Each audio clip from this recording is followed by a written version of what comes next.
Okay, welcome everyone to the Orderflows market analysis for Wednesday, April 26, 2017. My name is Michael Valtos. I'm the founder and trader at Orderflows.com. The markets today showed little reaction to Trump's plan for tax reform, which included cutting the corporate rate in half to 15% and capital gains by 2/3 to 20%. I think it's a fantastic plan, but the market, at this point, it really is what you call a broad brush with details to be worked out later. But on the surface, it sounds good. The Dow was down marginally. It was like down 0.1% at 20,975. The other thing to be aware of is there's a risk of a government shutdown going into the weekend. That really hasn't been moving the markets, at least not yet. But we'll see what's going to happen. There was a big draw in the oil weekly inventories, which couldn't help the crude oil, and it slipped slightly down to 49.25. But before we jump in, the brief disclaimer: this presentation is for educational and informational purposes only. It should not be considered a solicitation to buy or sell a futures contract or make any other type of investment decision. Futures trading contains substantial risk and is not for every investor. An investor could potentially lose all or more than the initial investment. Risk capital is money that could be lost without jeopardizing one's financial security or lifestyle. Only risk capital should be used for trading, and only those with sufficient risk capital should consider trading. Past performance is not necessarily indicative of future results. Again, why is there that disclaimer? I mean, the government requires you to put a disclaimer on any sort of investment advice, and the reason being is people sort of come into the markets and they think that this is their golden ticket, their the way to transform their life. And honestly, trading can do that, but you have to understand that trading takes work, it takes dedication, and it's not something that's going to happen overnight. I deal with a lot of people that come up with 1,000,001 excuses. We all have issues in life. We all have, I've got a family, I've got 3 kids, I still make the time to trade, to do other things, but, sometimes I run into people, they've got 1,000,001 excuses on why they can't trade. If you really want to make trading your life, you have to dedicate, you have to find the time. Successful people manage their time. They go out there, they problem solve. If their schedule is so overburdened, they rework their schedule.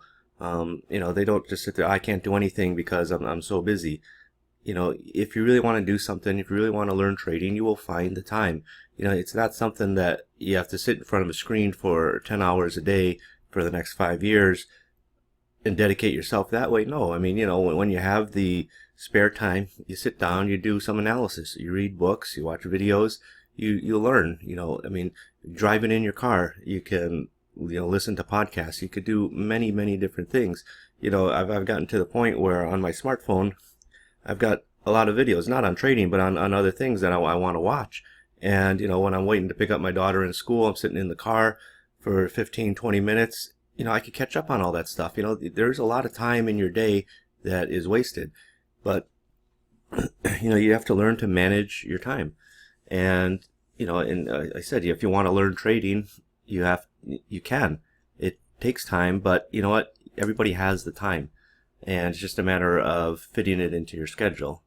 So, that said, let's jump in. Tools used in this presentation are the Orderflows Trader software, which is the volume footprint chart. I'm going to talk today about a couple of my old indicators, the Delta Scalper and the Price Rejector. I haven't been touching on those because actually I took them off the market, but there's been a lot of people asking about them, wanting them. And again, I don't want to be someone that's out there selling 1,000,001 indicators, but these are a couple of my indicators I came up with a couple of years ago, which just basically take my order flow analysis and plot it on the chart for you. So, it's going to help your trading, help you find more trades, which is, what you want to do. I hate to say trading is a numbers game, but if you can increase the amount of trades that can be successful, then it'll help your trading. I know some people are saying, "Oh no, that's wrong. You can't. It's increasing the frequency is not necessarily a good thing." Well, if your analysis is solid, then increasing the number of trades is better. It's about diversification. The turtles, right? Everyone knows the turtles, right? Everyone talks about the turtles. And turtles are highly successful. Why? Because they're highly diversified in many different markets. They do the same thing, but they do it in 50 or 60 different global futures markets all around the world. Like I said, they're looking for 80% of their trades fail, and 10 borderline decent, but 10 are home runs. So it's about getting more trading opportunities, and that's why I create some of these indicators, is to help traders find more opportunities in the market. Not every trade is going to be successful, but you know what, if your 20% of your trades are highly successful, very good returns, then you want to look for more of those trades. So that said, let's take a look at some charts. Okay, so the first chart I'm going to look at is the 5 years. It's a 4-range chart. Again, I apologize if my voice sounds a bit deeper today, and if I burst out in coughing, it's because I got a bad not cold, but some sort of viral infection has been working its way through my system, and I get this very bad dry cough. I get this maybe about once a year or twice a year. I said I had just traveled back to Asia from the US, and obviously it's very, very freaking hot over here, and it's like you go outside, it's 90 degrees at nighttime even, and I'll go in and out of air conditioned places, and it just takes its toll on the body. But so again, if I burst out in coughing, I apologize. I'll try to pause it, but I may have to clear my throat once in a while as well. So anyway, this is the 5 years, and early morning, 4:36 Chicago time, it's all Chicago time. You did have a ratio that you like, 67. You got the price rejector, you got a divergence, and is it an actionable trade? Yes, it is. The only thing I don't like about it is it's at 4 in the freaking morning. There's decent volume that's traded in the 5 years. Now, take everything in context as well. I don't necessarily like taking trades in markets, very early in the morning with very tight ranges. So, at this time, you're looking at a range of 118.04 3/4 to 118.07 3/4. So a 3-point range. You can go from your high to your low in basically 3 bars. You can traverse from your high to your low. This one, so even if you did take the trade, I'm not saying you can't. I said, I don't like taking trades necessarily in tight markets until you start breaking out. I don't fancy myself as sort of a range trader, where you get up to the upper end of a range and look to fade it to the lower end of the range. I'd rather have a big move, stop and reverse like that. But if you're getting short, you did come back up and make a new high by a tick. Okay. If you're playing with a really tight stop, 1 tick above this high, yeah, you'd be stopped out. Okay. Again, it's up to you. I said I'm not a big fan of taking trades. When you're coming into the morning and you look at the overnight range and it's extremely small, wait for a move to happen. Don't try to anticipate the move. I mean, I don't say don't try to anticipate the move. Let me rephrase that. People say, oh, you're trying to predict the market. No, I'm looking at the market to show me something. Yes, it is showing me something, but I know we're in a compact range. I do expect some fireworks out of this market. I expected it today. Maybe you'll get it tomorrow before the weekend. But, yes, you can take the trade. Again, if you had a 1 tick stop here above the high, you'd be stopped out. I mean, eventually it did come off, but, we come up here to the high, got another divergence. You got the Delta Scalper giving a sell. You see the Delta starting to pick up. Again, you're at your high. The other thing was at this high here at 4, very strong negative Delta, which again is telling me this market could be primed for a bit of a sell-off. So we came back up in this next bar. Took an hour to form. Each of these bars are taking about an hour, so it's telling you this market's kind of quiet as well. Excuse me. But it's really going to pick up activity once the U.S. session starts around 7 U.S. hours, rather. So anyway, start coming off. Okay, 7 o'clock, 7:13. You got the Delta Scalper. Comes right back in with the price rejector. We bounce up a little bit. Now you've got a ratio with the single print, another ratio coming off, coming down into the lows, selling imbalances. 1, 2, 3, 4, 5. You hit this low here, so it's a new low. So you broke out of the range that you were in, people say, well, you broke out up here. Yeah, it's one tick. I hardly call it a breakout, but at least here you got something. You got 1, 2, 3, 4, 5 ticks. So it's a new low. So a solid new low rather than one tick. And I'm going to look for something, maybe there could be a reason to buy. And what do you got? You start seeing point of control towards the bottom. So you're seeing volume, at the bottom of this move, 2,600, 1,100, and you got a divergence. You got a strong positive delta, 4,000. You don't have a ratio that you like. Okay. But I often say, if you don't have the ratio in that bar on the low, look to the next bar. You got it here, 56. Okay. And you got some buying imbalances in there. You do have a selling imbalance. Okay. But it's in a green bar. So, I look at that as actually support more than, a lot of selling. I mean, yes, there is a lot of selling. You got that imbalance, but someone's obviously bidding here, holding the market up, is supporting the market. And, you're rewarded in the next bar. Boom, it shoots right up, from the 05 3/4 up to 06 3/4. And, just continue up. And now we're seeing the points of controls holding. I said, if this is going to be your low, look for these points of controls to hold. Come down here, point of controls holding. Boom, we trade all the way up to the highs. So this was a nice move from the lows up to the highs. It would have been a lot more picture perfect if this low had a ratio. But, it's not there. It's on the next bar, though. And then I say, you could still, even if you don't have the ratio on this bar with the low, look to the next bar.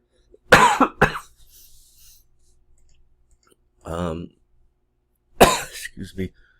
Hang on a sec. Sorry about that. Anyway, so what starts happening? Okay, now I have this line up here, this blue line, and it references a level from the day before where you traded about 30,000 contracts, 118.09. And, it held as resistance basically overnight, since you traded that level and since you come off. And I really wanted to see what was going to happen if we come back up to that level. And what do? You come up, you get through it on some decent volume, 955, but there's no follow through. I'll pull up the chart real quick just to show you what it looked like from yesterday. Let's save it. Where is it? Okay, this is yesterday's chart here. So at this level, you can see here in this bar, 10,000, 8,000, 2,900, 2,300, 2,300. So this bar is about 20,000. Add another 5,000, so it's 25. Add another 5, 30. Plus these other bars I'm not even going to add up. So anywhere between 30 to 35,000. So there was decent buying. There was decent buying in here. And again, I was looking at this level. Is this going to be a support level? Is this going to be a resistance level? And it held. Excuse me. It held. Overnight. Shucks. We tested it. Yeah, we poked up through it. Just because you got one tick through it doesn't mean the levels failed. It's people think support and resistance has to tick right to that one price level. No, you can get past it by a tick, 2 ticks, 3 ticks.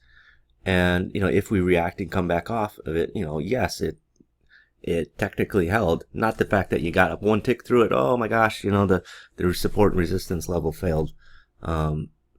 It's not like that. And you can see it sold off quite nicely from that level. It did try to make a move back up here. You've got, price rejection with that ratio.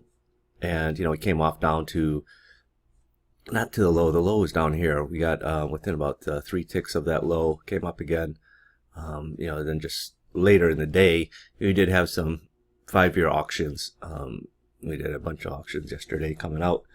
At 1 p.m. It was 1 p.m. Eastern, I think, though.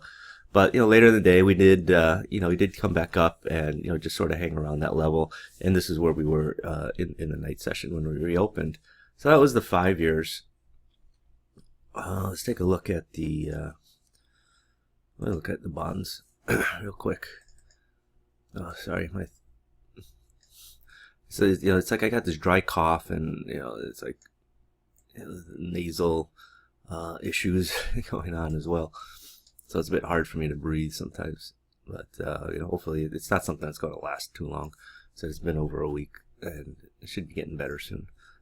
Okay, so again, 438, very tight range here, even though this is the price rejector. I'm not too interested in it. Again, it's 10 tick range more or less at this time. I'm not too excited. I'd rather see some decent movement happening. Then, so 730, you can see how, the volume really starts picking up. I'll say volume starts picking up, rather, you start getting some very big deltas, rather. You got this bar here, massive delta. When I say massive, I mean massive relative to the deltas earlier. You got 2200, minus 2200. Big down bar, coming to a new low here. Very strong min delta. At one point, the delta was minus 2401. It ended up at minus 1206 only. And then you start rallying. Here you got a very small delta, 40, which is not much. It's kind of neutral in the sense of delta in the bonds. And then you got a nice positive delta here. And, I expected a move right up to this high, but, you didn't get it. You just sort of went sideways. But, I do like this sort of structure, the way we're coming down in very strong, and then, a weaker one, and then you start going back up on, in this case, it was a minus 40 delta. I would have preferred to see this bar here, you just sort of move it all back at where you have this minus 40 delta. I'd much rather see it on the low. So you're coming down, getting weaker, then right on the low, you got the weak delta of minus 40. When I say weak, don't be confused like, oh, it's minus 40, it's weak. No, I mean, it's weakening. So you got very strong, almost neutral. So it's weakening. The selling is weakening. So you're coming down in here, and then you start to move up. And in this case, you didn't get that, the way I'd like it. You sort of got it, sort of shifted one bar over. And that's sort of why I think the market just sort of went sideways here. It's very, again, I would find this a bit bullish, but in the end, you just sort of, you did poke up a little bit, but nothing really. It wasn't until later that you started making these new highs. 1050, you got the new high. And then, okay, so, this blue area here, okay, this blue area, and even here, this pink area, these are the Delta Scalper. Now, again, I'll probably release it again this weekend, because I said I've been getting a lot of people. They've been watching a lot of my old videos and they're interested in it. And I took it off is because I want to concentrate more on order flow rather than just indicators that read order flow. I think you'll be way ahead if you learn how to read order flow. But again, I realize not everyone has the time to sit down and stare at charts all day long, or or have the inclination to want to. But, that's fine. Everyone has their own reasons. But, it's giving you a buy signal. It reads the delta. It tracks the delta over how many bars and, the price action. Now, notice the difference here. So it's giving a buy here. It's giving a buy here. What do you have here? You got a down candle. Okay, you got a red bar. So it opened here, closed here. This one's a green one. It opened here, closed there. When I was putting this one together, really, it's the Delta Scalper. I really prefer to just have it read the delta, as the main part of its analysis. If you were to go to the indicator, this thing, it's slow.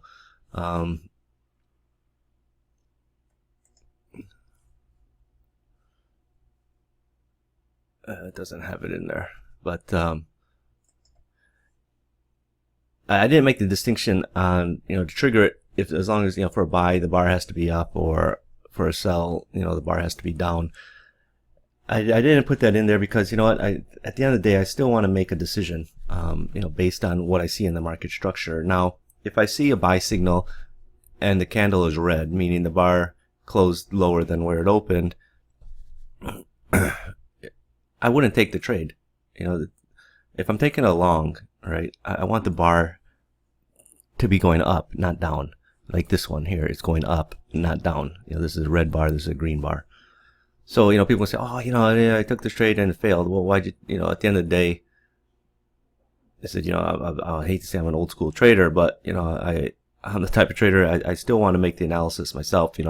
Really what these indicators help me do is, say, hey, idiot, don't miss this trade. It's setting up for a potential buy or a potential sell.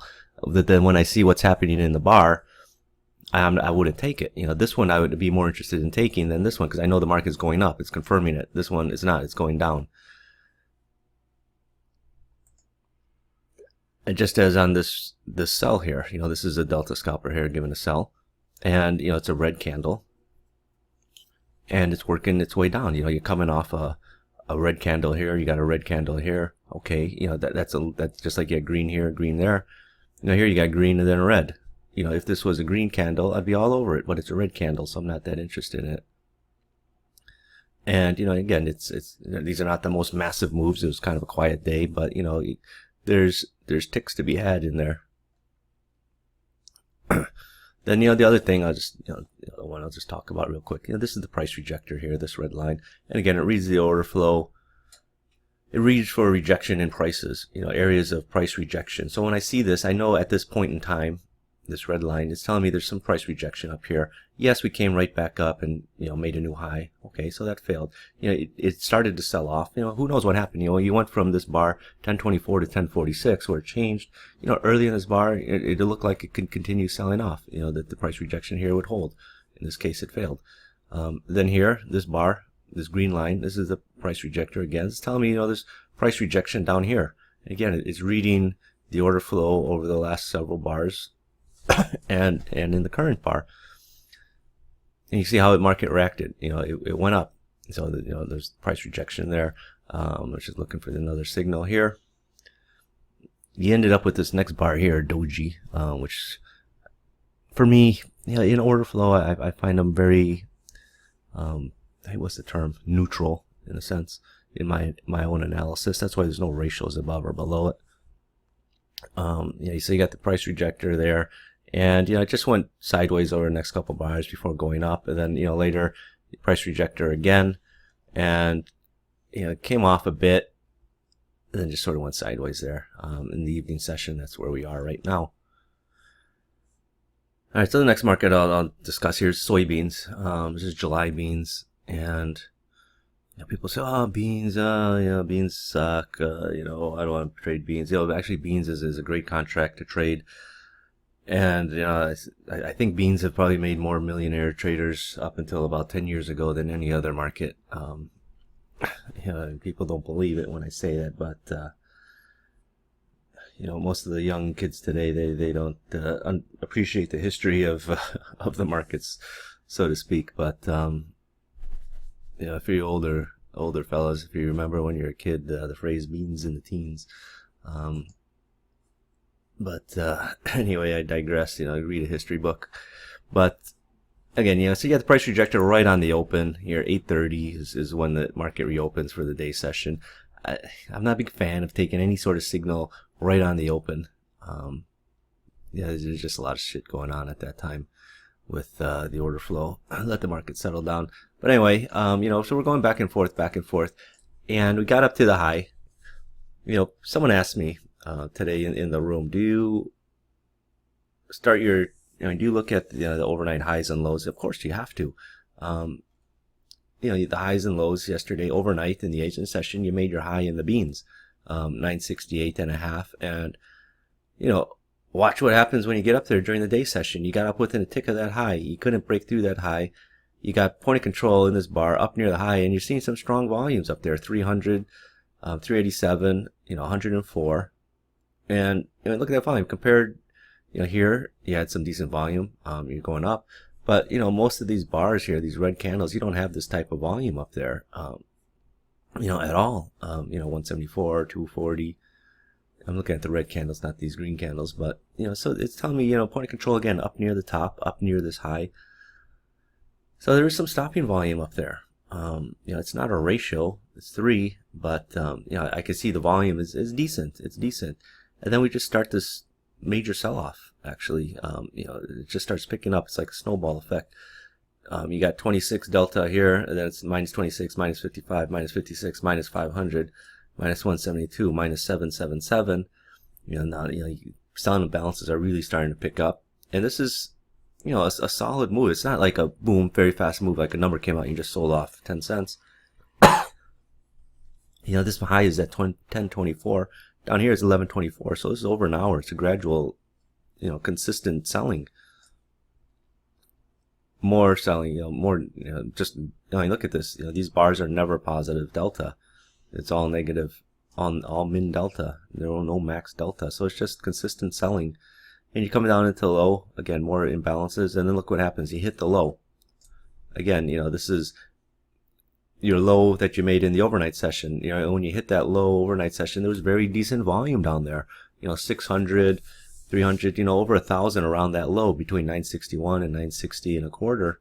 And then look, you just power right through it. 282, 749, 177. It's a stacked imbalance. Strongest delta of the day, minus 1231. And it's just going lower. Next bar, lower some more. Strong negative delta. Boom, powering down into the lows. Boom, boom, boom. You hit this low here. And, it's your first green bar, and you're thinking, hey, I'm the type of person. Is this a reason to buy? I don't know yet. Let's see how this shakes out. Excuse me. It's not a ratio. It's a divergence, though. I mean, don't just buy every single blind divergence. I say blind. I mean, every single divergence that appears without any sort of confirmation. Because what happens, the next bar, you got a bearish ratio, and you boom, you make new lows. You got 3 in a row, actually, which to me is a setup that I like. But again, it's coming after a monster move, literally from your highs up here at, what was that high, 968 or something like that, 968 and a quarter, all the way down to 956. Or so, 956 and a half. Also, you get 3 in a row. You just had a 12-cent move, and you're getting a short setup. I'm not a big fan of that. I take things in context. If I was getting a buy setup down here, yeah, I would love it, because I would love to have a reason to be buying at the lows, not a reason to be selling at the lows after a 12-cent move. You do get these sell setups higher in the day. You do get buy setups at the lows. Just because you got a sell setup, read it in context of the market. Don't just take it because, hey, I got a sell setup, and just forget that you just had this big move lower. So anyway, so you got the 3 sells, boom, boom, boom. You get the bounce. You get the green candle here, which is what I like up to this point of control. Now, the only thing is, I know get down here, it's a ratio bounds low, which indicates some stopping volume. By looking at it, it's not the heaviest volume. It's 136, 22, 95. You got unfinished business there. Everyone's going, hey, you got unfinished business here. We're going to test this low. And we do, actually. You test it. You got another divergence. You got a single print. You got some buying imbalances. Now, this is very interesting. You have a ratio bounds low. You test it again. So you got a double bottom. You got a single print this time. And you got much less volume. How do you read that? Well, you traded 136 here on the bid, and then you just trade 5.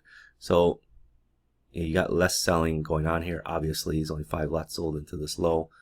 To me, that's a sign. That's a sign that sellers are done. They got no more left to sell. And what do you see? You are seeing some other bottom feeders like myself coming in and aggressively buying. You got buying imbalance, buying imbalance, buying imbalance, buying imbalance, buying imbalance. Delta is starting to pick up here. You got the 128 here, 193, 503, and you just pop up here up to the 959 area. But really this bar here, this one at 1250. Again, it's we're going into the close, right? 115 is the closing time. You're not going to have much capacity for a trade. Because we're not, don't expect us to all of a sudden go, at 1250, 25 minutes ahead of the close, all the way up, put in a 10-cent move. It's more likely just going to get a little bit of a bounce and go sideways, honestly. So if you get a couple cents out of it, hey, a couple cents is not bad. It's a quarter, 1 tick is $12.50. So 1 cent move is $50. So if you get 1 to 2 cents, it's $50 or $100 contract. So it's decent. We just sort of go sideways, after this bar here. We get a little pop up here, come down, a little bit move up, just sideways. And then, we end up closing the day around 956. So, right around this level. But this was a much better trading opportunity than this 3 in a row here. It's just because, hey, maybe we are getting a bit of bounce. We are seeing some price rejection down here. I said, even though this is a 3 in a row setup I don't like where it's appearing. You got to take things in context of the market. And again, respecting the overnight highs and lows. When you come down into the lows that you made overnight here, you traded 1,000 contracts there. What's going to happen? Are we going to both get through this lows? I do expect there to be more volume down there, and there is. And we power through it strongly. Very little. We didn't spend much time here. Look at this bar. This is 11:58, 11:58. So it happened really fast. Even the next bar 12:01. So within 3 minutes, you just blew right through that level. So yeah, you got to respect these highs and lows. I mean, like I said, I was explaining to someone, I used to be a breakout trader. These are the type of breakouts you like. Not these little half-hearted, piddly-ass breakouts where you break out by, make a new low by 2 ticks, and you retrace back 5, 6, 7 ticks, and it just sort of goes sideways. These are the breakouts you like to trade, but that's not my style of trading anymore. So I'll jump into the E-minis real quick here. Okay, so this is an E-mini. It's a 4-range chart as well. All the charts I've been showing you today are 4-range charts. So, people ask, do you jump your chart, do you change your charts around a lot? No, I mean, most markets I look at, I always look at 4-range charts, whether it's beans, whether it's bonds, 5 years, S&Ps. There are markets that I use wider, more volatile markets such as NASDAQ, Dow, Euro currency, crude oil. I'll use 8-range. But I don't really, look for, the most perfect chart. Things are going to appear, they'll appear. Whether it's on a 4-range chart or a 10-range chart or an 8-range chart. I still look for the same things. They still manifest in the different types of charts. So S&Ps, going back to the 8:30 session, or the 8:30 cash open. This was a price Delta Scalper here. Get a little bit of sell, but it's ahead of the cash, so I'm not too keen on it. So 8:30, where are we here? This is 8:30 here. The market just does nothing. It's very, very tight range again this morning, coming into this cash open. Then you get down here, 8:46, price Delta Scalper giving a buy, and we get a nice little move up. You get up to this bar here, and you got the buying imbalance on the top. That's why you got this red arrow. You got point of control right on the top. You got a ratio balance low, which to me this is I like to call a high percentage trade. But what happened? Nothing. It just went sideways on you. You run up here, price rejector, and when you start seeing some bearish signs and your market's not selling off, don't sit here and try to fight and keep shorting the fuck out of it, because you're getting signs that, hey, the market should be selling off, and it's not. So when the market's not doing what your analysis is telling you to do, your analysis is wrong. It's not the market's wrong. Your analysis is wrong, that you're thinking, hey, we should be selling off. I'm gonna sell some more, sell another one. I took a loss here. I'm gonna sell 2 this time, and double up, and I don't have to catch as big a move. You do that. That's the quickest way to the poorhouse. So, really, when you realize your analysis is wrong, you get out of the trade. And I said, you're seeing, a bunch of signs here the market should be selling off, and it's not. And what happens? We start making new highs. Boom.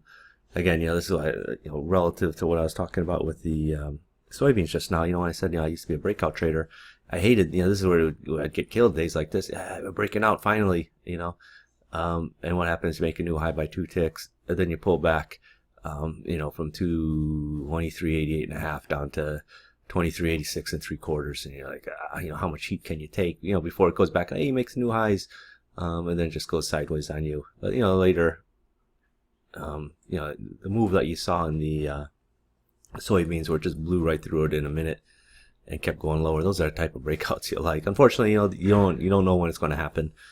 Well, I say you don't know, but you can have an idea by reading the order flow, if a move is going to be strong or not. Then we got up to this point here. 10 o'clock. I remember this. We're in the room. We put in this massive, heavy volume. I say massive volume, but heavy volume. 39,000.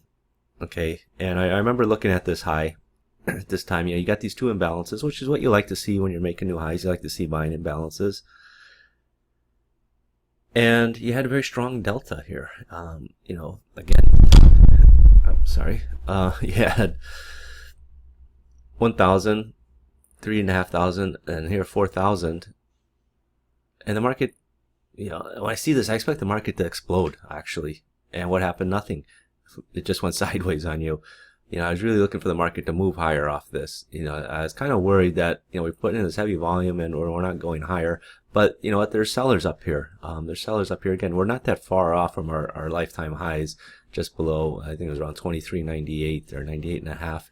And we're just going sideways here. But, you got the negative delta here, but it comes back and you got some nice buying imbalances. You got 3 here, 1, 2, 3, another one here. And boom, we started going back up to the high. It's just sort of, the sellers here had to get exhausted. They had to be satisfied that they sold all they wanted to sell, that all the inventory they wanted to move onto the buyers, they're able to do it. So they were, it's quite a lot. And then eventually you start making these new highs. Again, decent deltas, 1,100, 3,000, 3,000, 1,100, 3,000 again. And then you get up to this high here. Look at this. Negative delta, 3,000. Okay. This bar here, yeah, it's strong. 1,800 here, 3,000. I don't want to say it's getting weaker. I mean, 1,800 is still quite strong. If this was 600, I would say, yeah, it was getting weaker, but it's, 1,800 honestly is quite strong. It doesn't look that strong when you look at, 3,000, but trust me, 1,800 is strong. And right at this high, you got a very strong negative delta, 3,076. Follows up negative delta, 1,800. You have a divergence, not a ratio that you like. And then ratio, stack selling imbalance, negative deltas. You're all up here at this highs, all negative delta, right? So, and the stack selling imbalance and a couple of ratios indicating, prices up here are being rejected. And then look, another one. So already you got 3 in a row. Okay, so you got a bunch of stuff going on here. You got 3 in a row. Again, it's 3 in a row off a high, right? Remember, we just talked about soybeans. What is this? 3 in a row going into the low. I'd rather take it 3 in a row off of a high, not 3 in a row, 1, 2, 3 going into a low. What would you rather take? If you're looking to get short, what would you rather get short? Off the high or at the low? Honestly, I'd rather get short at the high. People say, oh, it doesn't really matter. No, it does. It does matter. What's your capacity? Capacity is trade from your high to your low and make new lows rather than have a 12-cent move into the lows, be at your lows, and expect another 12-cent move. I think is more ridiculous. But, people will argue with me. But, just go back to your trading forums and go back to your simulators. I said I've been trading the markets long enough. I've seen a lot of things. And, this bar here, you did get the pullback. At one point, it was green. You had a max delta of 669. And again, for this 3 in a row setup, you're looking for an entry point between the 2 points it controls of the second and third bar right here. But again, really, you should have been getting short off this stack selling imbalance off this high. And again, you got another thing here. You got the ratio after the stack selling imbalance. I love those. That's a very high percentage trade. And, we start moving down, 23.91, boom, all the way down in here to, 23, what is that, 86 and a half. So, that was a decent move. And, it was something that, if you're patient, and does it happen every day? No, it doesn't happen every day. But, if you're patient, you know what to look for. Again, would you rather be taking a setup like this off the high, getting short, or like in the soybeans I just showed you, getting short going into the low? Again, that's the decision you have to make. But that was like literally, I think, the most beautiful, trade opportunity for the day. Now, a little bit later, again, you got another stack buying imbalance. Again, the high is up here at 94. We had just been, we going up, sold off a little bit, got swing low here, up to the swing high, start selling off 3 in a row again. You don't get the pull back here on your entry. And down here you get the stack buying imbalance. So you went from a swing high area down to a swing low, and it's about a 4-point move. Again, it's a stack buying imbalance, 4 levels, 1, 2, 3, 4. And can you take it? Yeah, of course you can take it. I mean, it's far enough away from the high. You still got some room to move, from this area. If you're projecting it to go to the high, honestly, on a 4-range chart, I'm happy with 2 points to 3 points, not 2 ticks to 3 ticks, 2 points, which is 8 ticks minimum. So you do get something, 90.5 up to 90, around 92.5. Does pull back a little bit before making another run all the way up here. Again, honestly, I'm not looking for this move. It would have been nicer if it happened straight rather than come up here, pull back a little bit, and then make the move. But I know myself on a 4-range chart, anywhere between 2 to 3 ticks. Once we start pulling back down, that's where I'm looking to bail out a little bit. But we do trade up here. We get a tick of the high. Again, you got a ratio there. You don't have a divergence. It's a positive delta still. And you do have a ratio indicating some price rejection. So you got, this blue number here is indicating price rejection. It's the ratio that I use in my analysis. And we start selling off again, and it's aggressive. It's 3 selling imbalances in this bar. Then you got a big stack selling imbalance, and this is right around, earlier it was 23.89.5. Here it's a little bit higher. But again, it's coming in off the high. You just come off the high. You see some signs of price rejection, and maybe you got the price rejector kicking off. You got a ratio that you like. If you're not convinced yet, you should be convinced down here. Get short, and again, it's a decent move, 90.5-ish area, 90.25 down to below 88s. So there was something to be had there. But those were the in the S&Ps. Those were some of the more decent trades. I don't want to go over every single bar today, but this video is quite a bit long, and so anyway, I will end it for this this recording. So thanks for taking the time to watch this. Some people will say, you make no sense, but for those that are able to discern my ramblings, hopefully you got something of value in this video. And to learn more about trading and the software that we developed for trading with Orderflow, go to my website, www.orderflows.com, and thanks, and bye-bye.